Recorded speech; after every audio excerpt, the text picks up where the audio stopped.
Weeks slipped by like pages in a book no one wanted to close. February arrived with longer daylight and the faint promise of spring, even if Karachi's winter still clung stubbornly to the mornings. The school felt different now, not because the buildings had changed, but because the air had. Conversations no longer carried that undercurrent of cruelty when Jamal walked past. Eyes didn't slide away. Instead, they met his with something new: curiosity, sometimes caution, often quiet approval. Jamal noticed it first in the classroom. During roll call in social studies, when Mr. Asif called Jamal Ahmed, several heads turned not to smirk, but to watch him answer "Present, sir," in a voice that no longer trembled at the edges. He sat straighter, shoulders back, spine no longer curved inward like he was trying to disappear. The desk that used to feel too big now seemed exactly the right size. One afternoon in late February, during the free period before last bell, the class monitor, quiet, bespectacled Ali, leaned over and whispered, "Hey, Jamal, you want to join the debate club? We're short on speakers for the inter-house competition next month." Jamal blinked. For years he had watched the debate team from the sidelines, envying how confidently they stood at the podium. He had never imagined anyone would ask him. "Me," he said, half expecting it to be a joke. Ali nodded seriously. "You've got a good voice when you read aloud in English. And well, everyone knows you're not scared to speak up anymore." Jamal felt heat rise in his cheeks, but it wasn't shame. It was something warmer. He glanced toward the door where Aaliyah sometimes waited. She wasn't there today, she had extra training at the community hall, but he could almost hear her voice in his head. Why not try?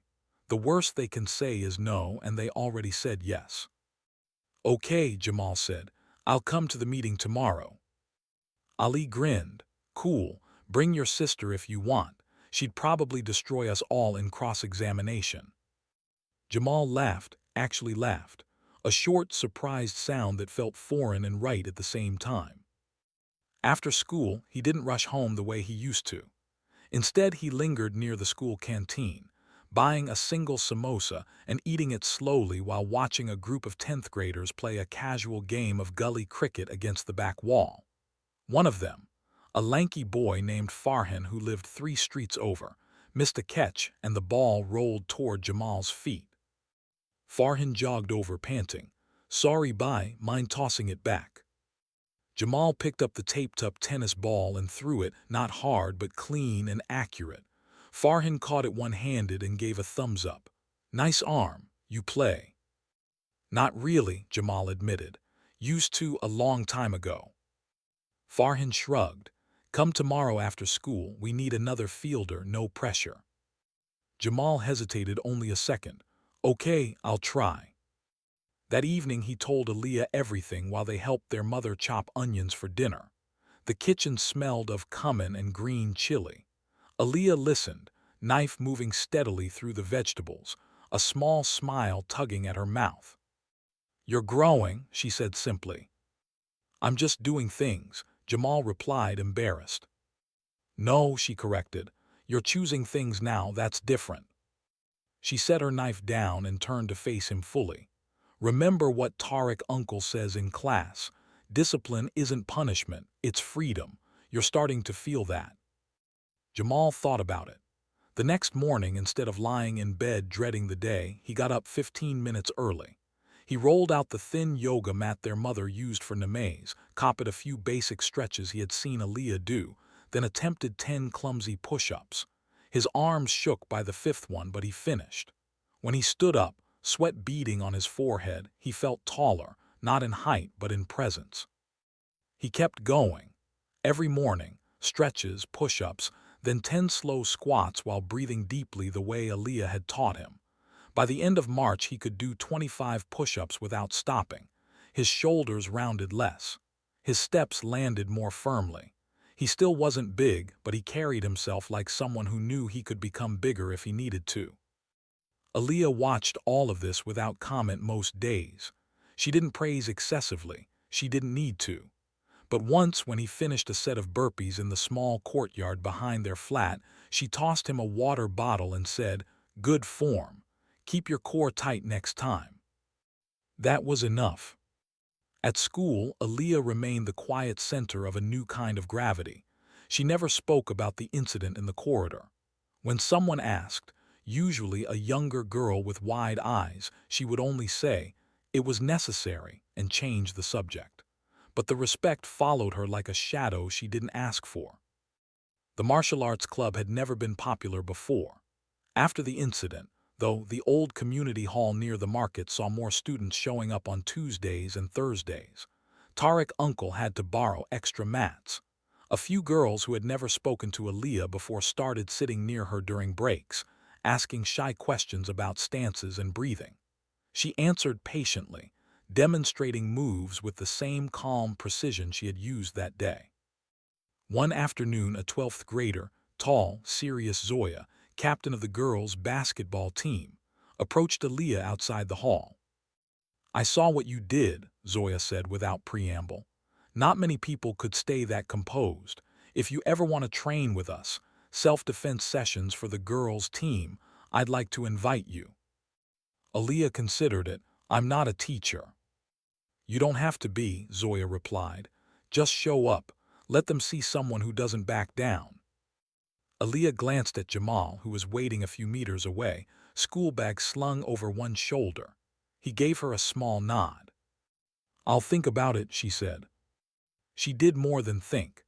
The following week she started attending the sessions, not as an instructor but as a regular participant who quietly corrected form when someone asked. Word spread. More girls came. Some boys too, though they kept a respectful distance. Jamal watched his sister become something he hadn't expected. Not a celebrity, but a standard. Not someone people feared, but someone people measured themselves against. If Aaliyah can stay calm, maybe I can too. One Friday in early April, the school held its annual sports day. Jamal had never participated before, always found excuses, always felt too small, too slow. This year he signed up for the 400-meter relay. He wasn't the fastest on the team. Farhan ran the anchor leg and was lightning. But when Jamal took the baton in third position, legs burning, lungs on fire, he didn't drop it. He didn't slow down. He pushed through the curve and handed off cleanly. Their house, Azed, won silver. When the medal was hung around his neck, the crowd cheered louder for him than for anyone else. Aaliyah stood at the edge of the field, arms folded, smiling in that small, private way only he could read. After the ceremony, as students milled about collecting certificates and water bottles, Zayn passed by. He was thinner now, quieter. Detention and counseling had stripped away much of the bravado. He didn't look at Jamal with anger anymore, just a quick, awkward glance, then away. Jamal met his eyes for a second. No words, no challenge, just acknowledgement that the old script had ended. Zayn kept walking. That evening, back in their flat, Jamal and Aaliyah sat on the roof under a sky turning from orange to deep indigo. The city hummed below them, traffic, azan calls overlapping, children shouting in the alley. "I used to think being small meant being weak," Jamal said quietly. Aaliyah leaned back on her hands. "Size never decided anything, heart does, and yours got bigger." He laughed softly. "Yours was always huge." She shrugged. "We both grew, just in different directions." They sat in comfortable silence. Somewhere nearby, a kite string snapped in the wind, sending bright paper tumbling like a falling star. Jamal spoke again, voice thoughtful. "You know what I realized? Bravery isn't about never being afraid. It's about deciding the people you love are worth the fear." Aaliyah looked at him, really looked, and her eyes softened in a way few people ever saw. "Exactly," she whispered. They stayed on the roof until the first stars appeared, faint against the city glow. Below them life continued, messy, loud, ordinary. But up here, in the quiet between siblings, something unbreakable had taken root. Respect couldn't be bullied away. It could only be earned. And once earned, it stayed. The diner smelled of fried onions, strong coffee, and the faint metallic tang of spilled juice, that was already soaking into the cracked linoleum floor. Mid-afternoon light slanted through the large front windows, catching dust motes in lazy spirals above the tables. Most of the lunch crowd had cleared out, leaving only a handful of regulars. An elderly man reading a newspaper at the counter, a truck driver nursing his third cup of black coffee, and the corner booth where James Harlan sat frozen, watching his 8-year-old son unravel. Leo's meltdown had started small, the way they always did. The bright red plastic cup of orange juice had been placed too close to the edge of the table. James had reached for the salt shaker at the exact moment Leo swung his arm to point at a passing fire truck outside. Contact. The cup tipped. Bright orange liquid arced through the air like a tiny comet, splashing across the table, James's sleeve, and Leo's favorite dinosaur t-shirt. The cup hit the floor and shattered. Not dramatically, just a dull crack followed by the musical scatter of thick shards. Most children might have cried or apologized. Leo did neither. His body locked, then it detonated. Arms windmilled. A high, keening sound tore from his throat, not quite a scream, more like a siren that couldn't decide whether to rise or fall. His face flushed deep crimson. He rocked forward and back so violently that the vinyl booth seat squeaked in protest. One shoe flew off and skidded under the neighboring table. The other foot drummed an erratic rhythm against the metal table leg. Glass crunched under someone's heel nearby, but no one dared move closer. James felt the familiar vice tighten around his chest. He knew the script by heart now. Do not touch him, do not raise your voice, do not try to reason. Just wait it out. Wait until the storm burned through Leo's nervous system and left him empty, trembling, and usually sobbing into James's shirt. Except today James wasn't sure he had the strength left to wait. 3 hours of meetings that morning, a missed deadline, the landlord's latest voicemail threatening eviction if rent wasn't paid by Friday, and now this. He pressed his palms flat against the sticky tabletop, counting breaths the way the therapist had taught him. 1, 2, 3. That was when she appeared. She moved through the half-empty diner like water finding the easiest path. No hurry, no hesitation. A young black woman in her mid-20s, her hair pulled into a neat high puff, small silver hoop earrings catching the light. Her name tag read TASHA in faded black lettering. She carried no tray, no order pad, just quiet purpose. Several other waitresses had already glanced over, then quickly looked away, recognizing the situation as one that required more than extra napkins. Tasha didn't ask James for permission. She didn't call out to Leo or try to shout over the keening. She simply slid into the space beside the booth, lowered herself to one knee so her eyes were level with Leo, and waited to be seen. She didn't speak right away. She let the sound of her own slow, deliberate breathing become part of the air between them. In, out, in, out. After perhaps 10 seconds, long enough for James to notice how steady her shoulders remained, she spoke, voice low and warm, pitched exactly right. Not baby talk, not commanding, just present. "Hey, buddy," she said, "I see you." Leo's eyes, wide, unfocused, pupils dilated, flickered toward her for the briefest instant before darting away again. His arms kept moving, but the arcs were smaller now, less explosive. "My name Tasha," she continued, still soft, still level. "I work here. I've seen cups fall before. It happens. The floor's okay. The table's okay. You're okay." James stared. He had never seen anyone kneel so naturally in the middle of chaos. Most people either froze, tried to scoop Leo up, which always made it worse, or retreated and waited for James to handle it. Tasha did none of those things. She stayed exactly where she was, close enough to be felt, far enough not to crowd. Leo's keening dropped half an octave. His rocking slowed from violent to rhythmic, almost like a cradle being pushed. One hand slapped the tabletop hard, then froze there, fingers splayed. Tasha didn't flinch. "Wanna try something with me?" she asked. "Just you and me, no one else has to do anything." She lifted both hands slowly, palms facing Leo, fingers relaxed. "We're gonna breathe like dragons. Big dragon breath in. She inhaled through her nose, exaggerating the sound just enough to make it theatrical without being mocking. And hot fire out. She pursed her lips and blew a slow, controlled stream of air toward the table, moving a few stray napkins. Leo's gaze locked on the moving napkins. His own lips parted slightly. "Again?" Tasha asked gently. A pause, then Leo's chest hitched. He sucked in air loud, ragged, and blew it out in a single sharp puff. Not quite the same, but close. "Good one," Tasha said, nodding once like they were equals reviewing technique. "Let's do 3 more. You count with me this time. 1. She inhaled. Leo followed, shaky but following. 2. Another breath, deeper now. 3. This time Leo blew harder. A tiny droplet of spit flew out and landed on the table. He froze, eyes widening in sudden panic, as though he'd committed a crime. Tasha smiled, small, genuine, no pity in it.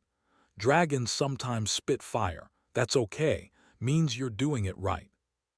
James realized he had stopped breathing himself. He forced air into his lungs, stunned. In 8 years of meltdowns, countless restaurants, grocery stores, birthday parties, no stranger had ever gotten Leo to follow a breathing cue on the first try. Not therapists, not teachers, not even the emergency room nurse who tried last spring after Leo bit his own wrist during a blood draw. Tasha kept going, voice never rising. "Okay, now let's check in with our bodies. Wiggle your fingers for me like this." She fluttered her own fingers slowly, like seaweed in gentle current. Leo stared at her hands. After several seconds, his own fingers twitched. "Nice, now toes. Can you feel them inside your shoes?" Leo's left foot, the one still wearing a sneaker, tapped once. "Perfect. You're coming back online, huh?" She tilted her head.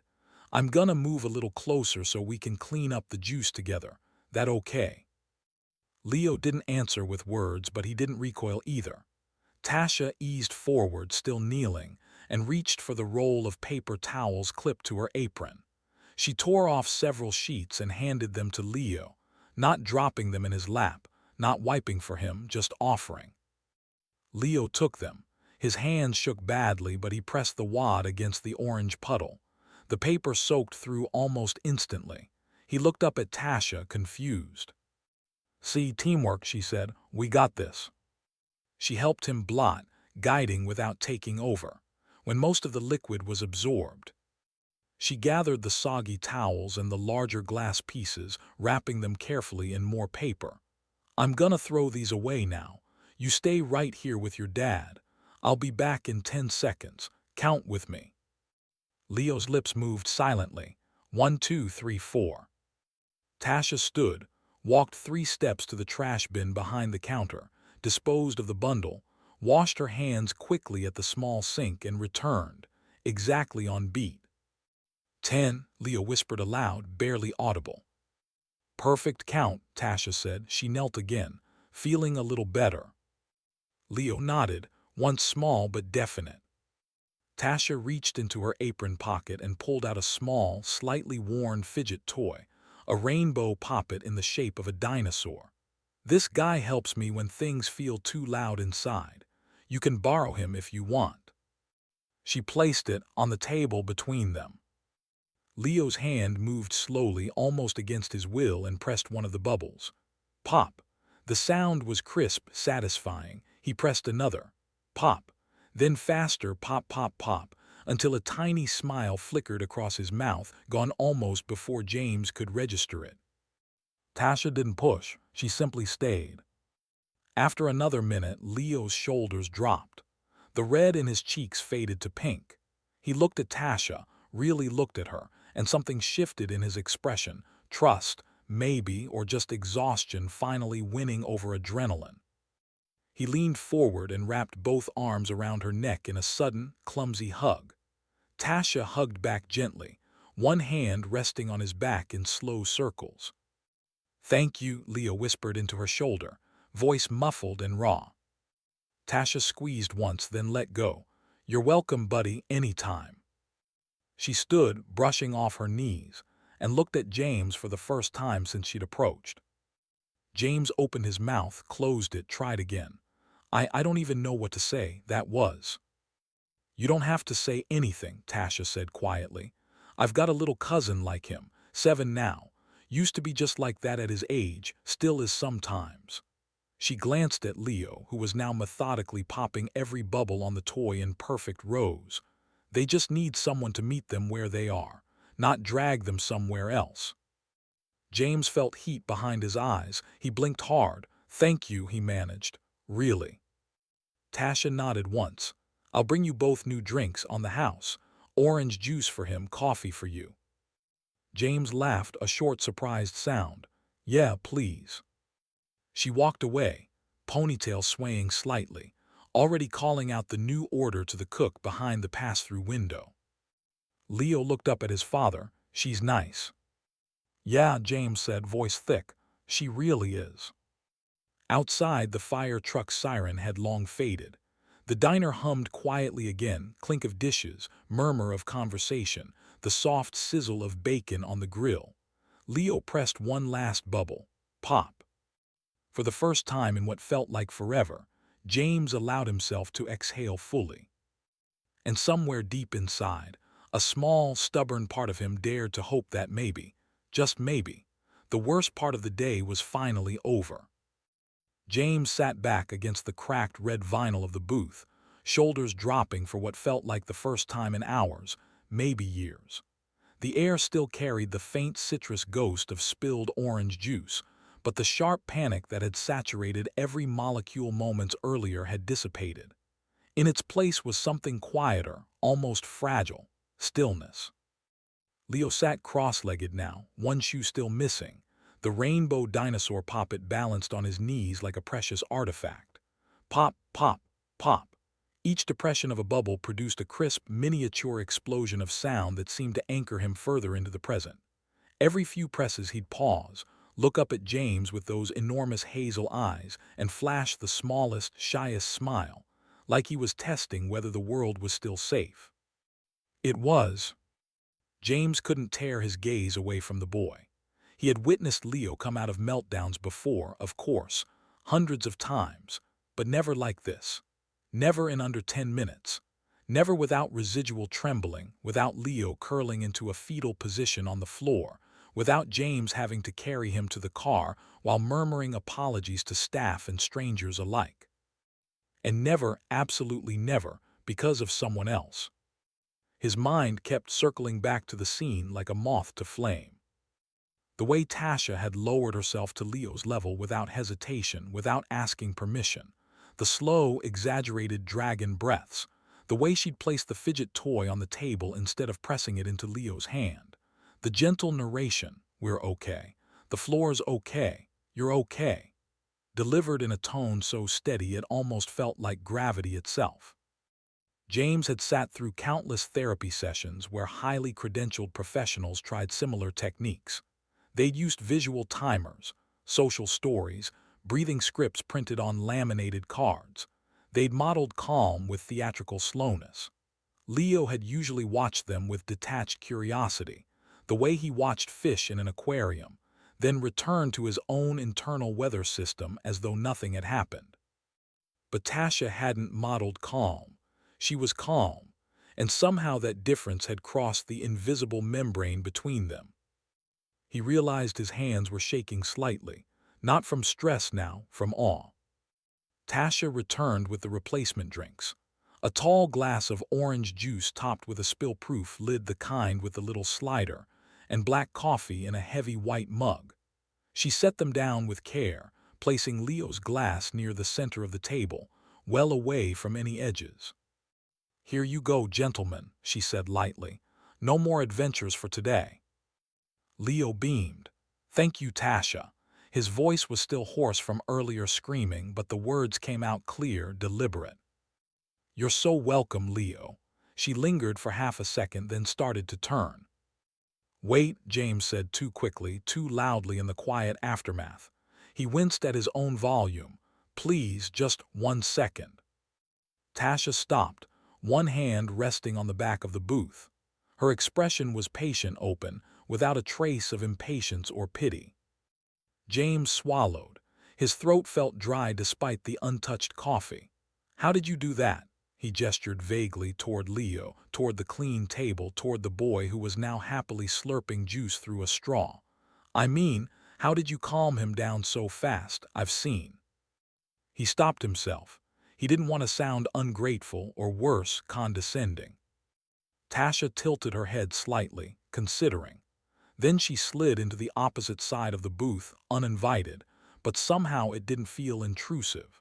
She folded her hands on the table and met James's eyes directly. "Sometimes," she said quietly, "it's not about the method, not really." James waited. "I've got a cousin, Jadden. He's 9 now. Same profile as Leo, pretty much. When he was 4, 5, 6 meltdowns could last an hour easy. My aunt tried everything the doctors told her. Picture exchange systems, reward charts, noise-canceling headphones, gluten-free diets, weighted vests, swinging therapy, you name it. She spent thousands. Nothing stuck. Jadden would just shut down harder or lash out or run." She paused, glancing at Leo, who was now stacking sugar packets into a wobbly tower. "I was the teenage babysitter," Tasha continued. 15, 16 years old. I didn't know any of the fancy terms. I just sat with him on the floor, didn't talk much, matched his breathing when he let me, handed him things he liked, his blue truck, his spinning top, without making a big deal about it. Waited until the storm passed instead of trying to chase it away. Over time, he started looking for me when things got big, because I wasn't scared of him when he was loud. I wasn't trying to fix him. I was just there. James felt something hot and tight bloom behind his sternum. "I've spent 4 years chasing experts," he admitted, voice low.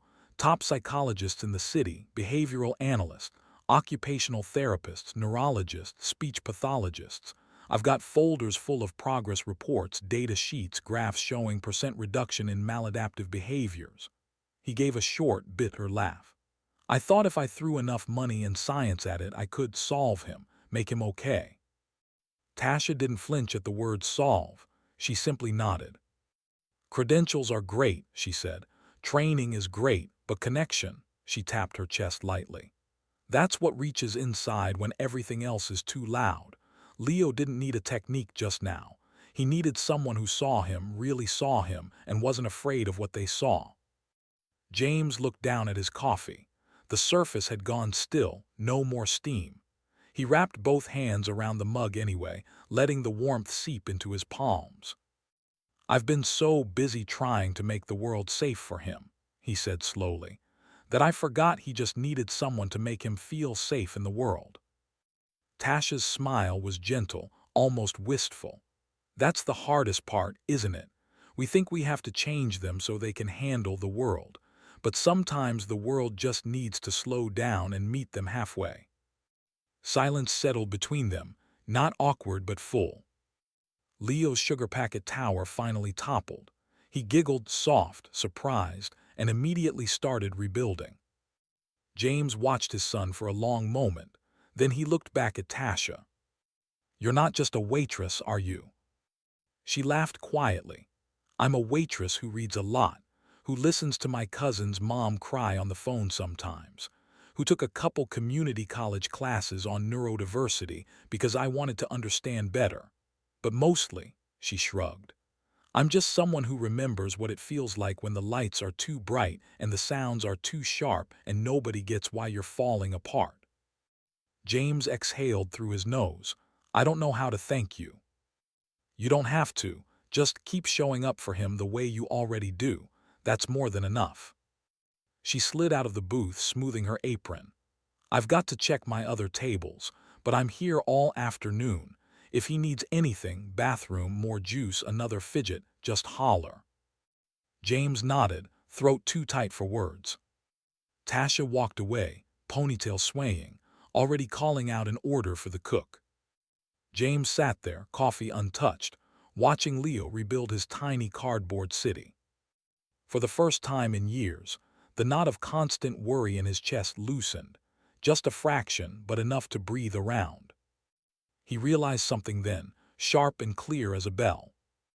All the money in the world couldn't buy what had just happened in this booth.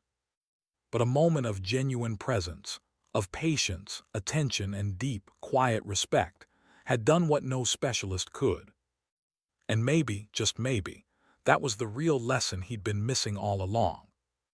The breakfast plates had been cleared, Leo's scrambled eggs mostly eaten, the bacon strip he'd arranged into a perfect dinosaur skeleton still intact on the side of his plate.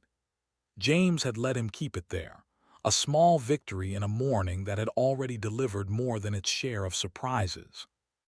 Leo was now coloring on the back of a paper placemat with the 4 crayons Tasha had quietly slipped him: green, blue, yellow, red. He was drawing what looked like a volcano erupting rainbows, tongue poking out in concentration. The diner had settled into its mid-morning rhythm, the clatter of dishes from the kitchen, the low murmur of 2 retirees arguing over crossword clues at the counter, the occasional hiss of the coffee machine. James watched his son for a long moment, then looked up. Tasha was wiping down a nearby table, moving with the same unhurried grace she'd shown earlier.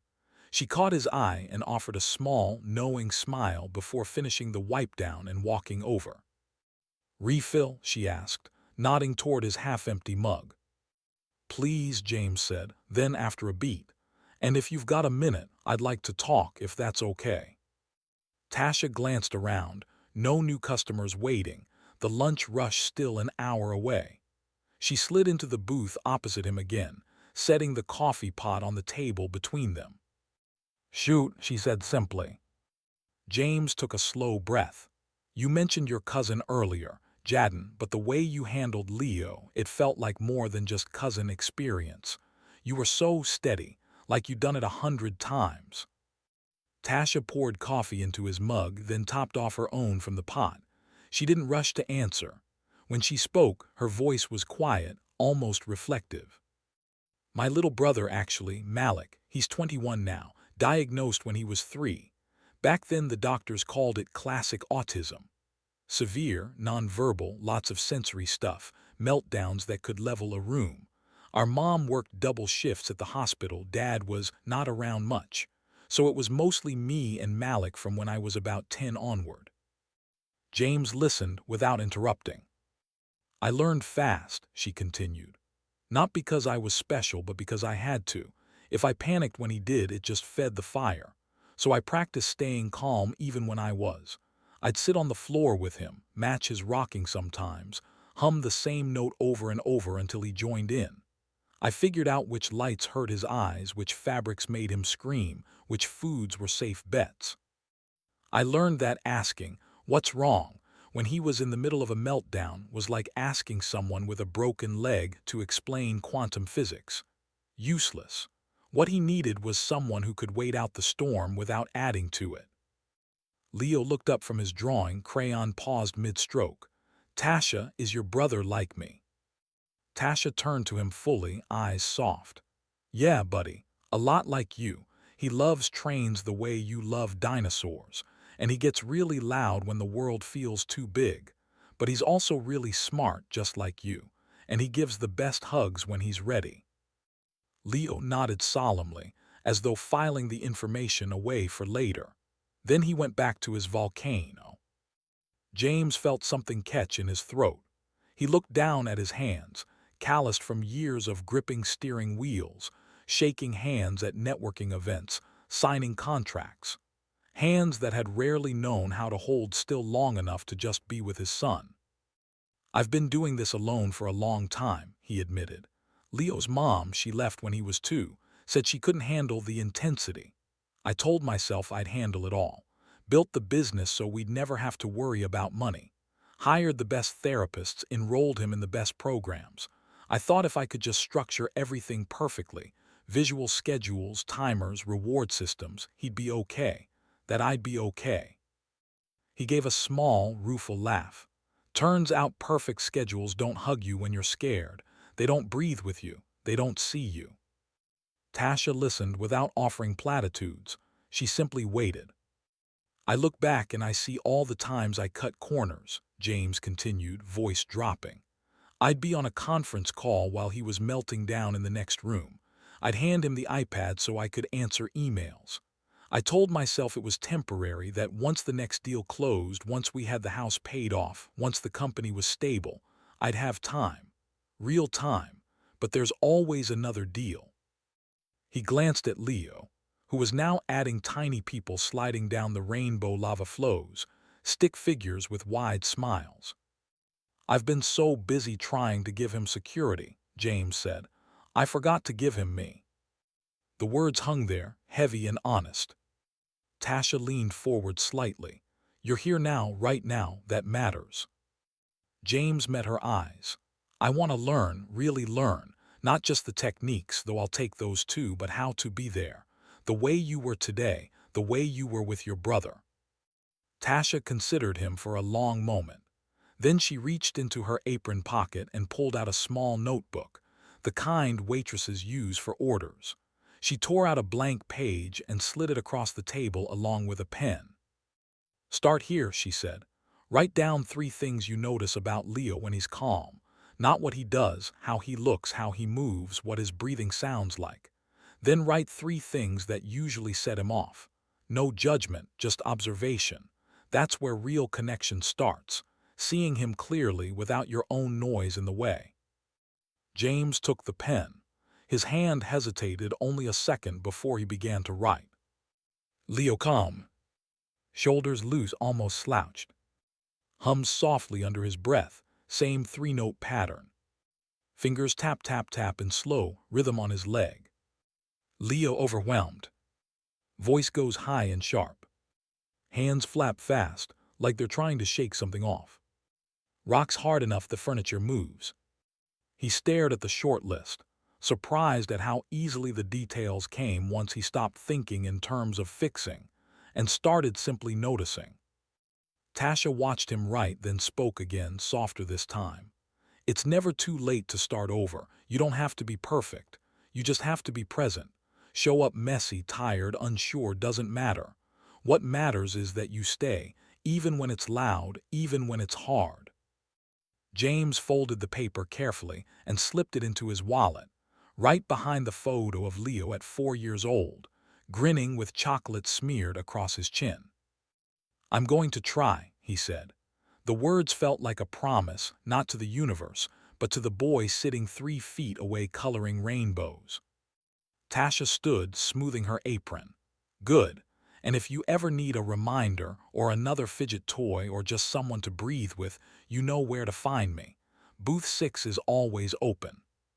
She winked at Leo. You too, volcano artist, come back anytime. Leo looked up, crayon poised. Can we come tomorrow?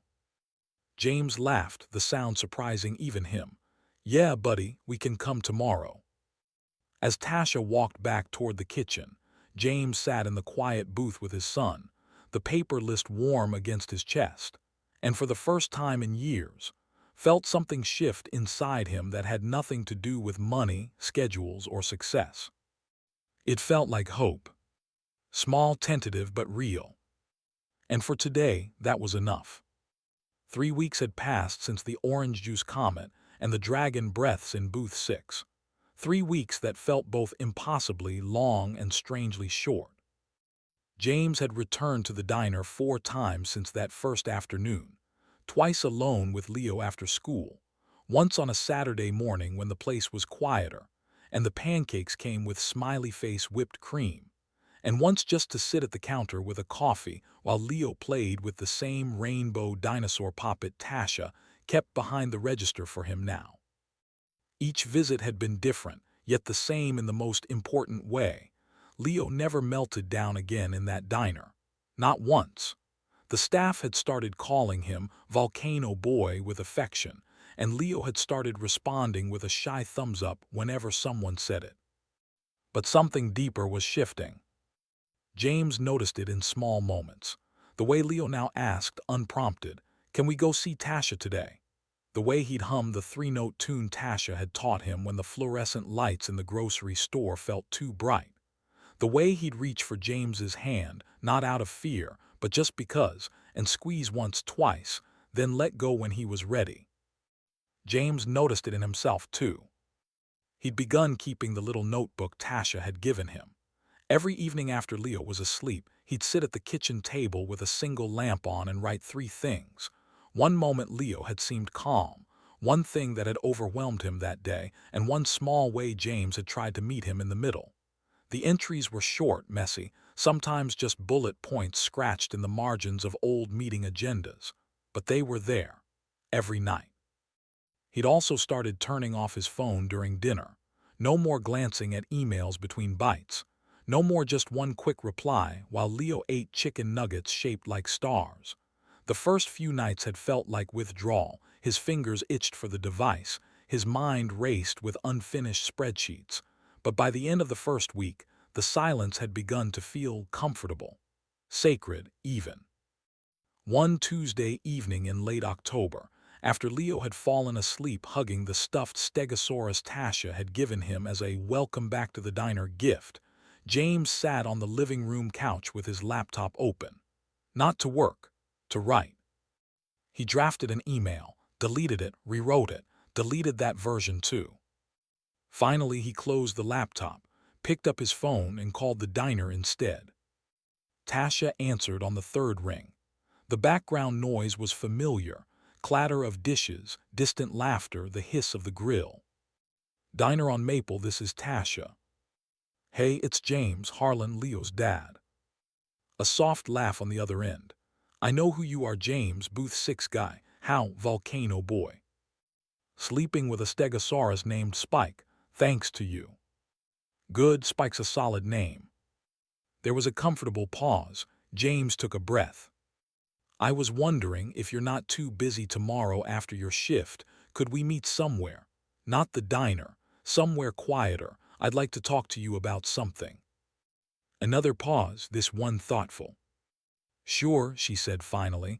"I get off at 4. There's a little park 2 blocks over, bench near the fountain. I usually walk there to decompress. Meet me at 4:30. "I'll be there." He hung up feeling lighter than he had in years. The next afternoon, the park smelled of wet leaves and distant bonfires. The fountain bubbled steadily, a low white noise that softened the edges of traffic beyond the trees. Tasha arrived right on time, still in her black work pants and white shirt, apron gone, hair loosened from its puff into soft curls around her shoulders. She carried a canvas tote slung over one arm. James stood when he saw her. He'd worn jeans instead of slacks, a plain gray sweater instead of a button-down. Small rebellions against the executive armor he'd worn for so long. "Thanks for coming," he said. She sat on the bench, patted the space beside her. "You sounded serious on the phone. Everything okay with Leo?" "Better than okay. That's actually why I wanted to talk." He sat. For a moment they both watched the water arc and fall. "I've been thinking a lot," James began. "About what happened that day, about what you did for him, for us, and about how I've been doing this parenting thing mostly alone, mostly wrong for a long time." Tasha stayed quiet, letting him find the words. "I want to offer you something," he continued. "Not a job exactly, not in the traditional sense. I don't want you to be Leo's therapist or his aide or anything clinical. I want you to be his person, someone who can spend regular time with him. Teach him the things you know instinctively, the breathing, the waiting, the noticing. And maybe teach me, too, how to be present, how to step out of my own head long enough to really see him." Tasha turned to look at him fully. "I'd pay you, of course," he added quickly. "Whatever feels fair. I know you have shifts, your life. I'm not asking you to quit anything, just a few afternoons a week, maybe more if it works. I'd be there too, learning alongside him, not hovering, just participating." She studied his face for a long moment. "You're asking me to be part of your family," she said quietly. "Not a question, a realization." James swallowed. "Yeah, I guess I am." Tasha looked out at the fountain again. Water droplets caught the late afternoon sun like tiny prisms. "I don't have a degree in this," she said. "I'm not certified. I'm just a waitress who grew up loving a brother the world kept trying to fix instead of understand." "I don't want a degree," James replied. "I've had plenty of those. What I want, what Leo needs, is someone who shows up without an agenda, Someone who isn't trying to earn a title or check boxes on a treatment plan. Someone who just cares. Another long silence. Then Tasha smiled, small, real, a little uncertain. "Okay," she said. "Let's try it. 3 afternoons a week to start after school. We can meet at your place or the park or even the diner on slow days. No contracts, no evaluations, just time.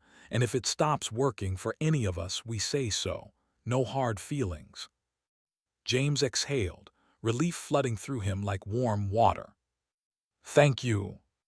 "Don't thank me yet," she said with a wry grin. "I'm stubborn. I'll call you out when you slip back into phone-checking dad mode." "I'd be disappointed if you didn't." They sat there a while longer, watching the light fade across the water. Weeks turned into months. Tasha came over Tuesdays, Thursdays, and Saturdays. Sometimes they baked cookies. Leo loved measuring the chocolate chips. Tasha loved making him count them out loud. Sometimes they went to the Science Museum and spent 40 minutes watching one single train exhibit loop around its track while Tasha narrated its feelings in funny voices. Sometimes they just sat on the living room floor and built Lego cities. No agenda, no timer. James joined whenever he could. He learned to leave his laptop in the office. He learned to breathe with Leo when the vacuum cleaner came out. He learned that "I need a minute" was not rejection, it was communication. He learned to say it himself sometimes, too.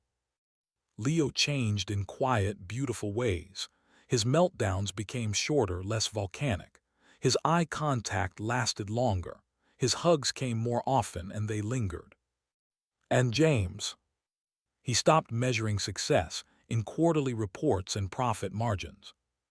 He started measuring it in the number of times Leo laughed in a single afternoon, in the way Tasha's voice could still the storm before it even formed, in the small, steady realization that love wasn't something you earned through perfection, it was something you grew through presence. One Saturday in early spring, the three of them sat on the back porch eating homemade lemonade popsicles. Leo's tongue was bright blue. Tasha's was cherry red. James's was lemon yellow and dripping onto his jeans. Leo looked between them and said very seriously, "You're both my friends now, forever." Tasha reached over and ruffled his hair. "Forever sounds good to me, volcano boy." James felt something hot and bright bloom behind his eyes. He didn't try to hide it this time. He simply nodded. "Forever," he echoed. What had begun as shattered glass and spilled juice in a quiet diner had become something no spreadsheet could capture. A family finding its way back to each other, one patient breath at a time. And sometimes, the most life-changing invitations come not from boardrooms or bank accounts, but from a booth near the window on an ordinary Tuesday afternoon when someone finally chooses to stay.